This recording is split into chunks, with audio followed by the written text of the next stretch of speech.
Ezra was praying and admitting to God that his people had sinned. He was weeping and throwing himself down in front of the house of God. Then a large crowd of Israelites gathered around him. Men, women, and children were there. They too wept bitterly. Shechaniah spoke to Ezra. Shechaniah was the son of Jehiel. He belonged to the family line of Elam. Shechaniah said, "We haven't been faithful to our God. We've married women from the nations around us. In spite of that, there is still hope for Israel. So let's make a covenant in front of our God. Let's promise to send away all these women and their children. That's what you have advised us to do. Those who respect our God's command have given us the same advice. We want to do what the law says. Get up, Ezra. This matter is in your hands. Do what you need to. We will be behind you all the way.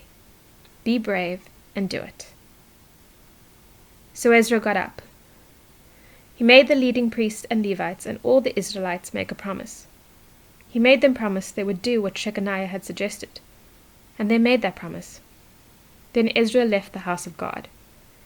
He went to Jehohanan's room. Jehohanan was the son of Eliashib. While Ezra was there, he didn't eat any food. He didn't drink any water. That's because he was filled with sadness. He mourned because the people weren't faithful to the Lord's commands. Those people were the ones who had returned from the land of Babylon. Then an announcement was sent all through Judah and Jerusalem. All the people who had returned were told to gather together in Jerusalem. They were supposed to come there before 3 days had passed. If they didn't, they would lose all their property. They would also be removed from the community of those who had returned. That's what the officials and elders had decided. Before the 3 days were over, all the men of Judah and Benjamin had gathered together in Jerusalem. It was the 20th day of the 9th month. They were sitting in the open area in front of the house of God. They were very upset by what they knew would happen, and they were upset because it was raining. Then Ezra the priest stood up. He said, "You haven't been faithful to the Lord. You have married women from the other lands, so you have added to Israel's guilt. Now honor the Lord, the God of your people. Then do what he wants you to do. Separate yourselves from the nations around you. Send away your wives from other lands." The whole community answered with a loud voice. They said, "You are right. We must do as you say. But there are a lot of people here, and it's the rainy season, so we can't stand outside. Besides, this matter can't be taken care of in just a day or two. That's because we have sinned terribly by what we've done. Our officials can act for the whole community. Have everyone in our towns who has married a woman from another land come at a certain time. Tell them to come together with the elders and judges of each town. Then our God will no longer be angry with us concerning this whole matter." Only a few men opposed that. They included Jonathan and Josiah. Meshullam and Shabbathai the Levite joined them. Jonathan was the son of Asahel. Josiah was the son of Tikvah. So those who had returned did what had been suggested. Ezra the priest chose some family leaders. There was one from each family group. All of them were chosen by name. They sat down to check out each case. They started on the first day of the 10th month. By the first day of the first month, they were finished. They had handled all the cases of the men who had married women from other lands. Among the family lines of the priest, here are the men who had married women from other lands. Messiah, Eleazar, Jarib, and Gedaliah came from the family line of Joshua and his brothers. Joshua was the son of Jozadak. All of them made a firm promise to send their wives away. Each of these men brought a ram from his flock as a guilt offering. Hanani and Zebediah came from the family line of Immer. Messiah and Elijah came from the family line of Harim. So did Shemaiah, Jehiel, and Uzziah.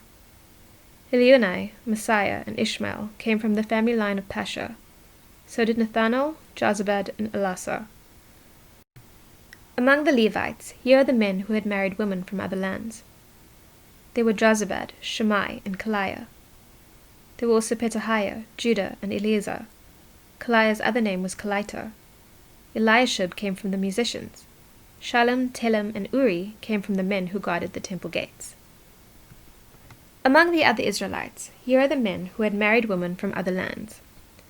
Remiah, Isaiah, Malchijah, and Mijamin came from the family line of Parosh.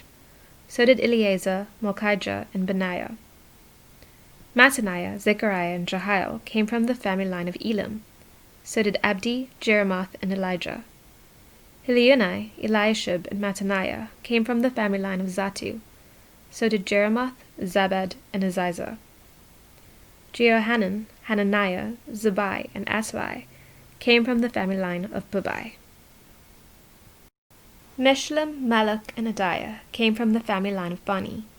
So did Jashub, Shael, and Jeremoth. Adnah, Kelal, Benaiah, and Messiah came from the family line of Perth Moab. So did Mattaniah, Bezalel, Benui, and Manasseh. Eleazar, Ishijah, Malchijah, Shemaiah, and Shimeon came from the family line of Haram. So did Benjamin, Malach, and Shemariah. Mattanai, Matata, Zabad, and Eliphelet came from the family line of Hashem. So did Jeremiah, Manasseh, and Shimei. Madai, Amram, and Ual came from the family line of Bani. So did Benaiah, Bediah, Kaluhai, Benaiah, Merimoth, Eliashib, Mattaniah, Mattanai, and Jasu. Shimei came from the family line of Benui. So did Shelemiah, Nathan, Adiah, Machnadabai, Shoshai, Shirai, Azrael, Shelemiah, Shemariah, Shalom, Amariah, and Joseph. Jael, Mattatiah, Zabad, and Zabina came from the family line of Nebo. So did Judai, Joel, and Benaiah. All these men had married women from other lands. Some of them had even had children by those wives.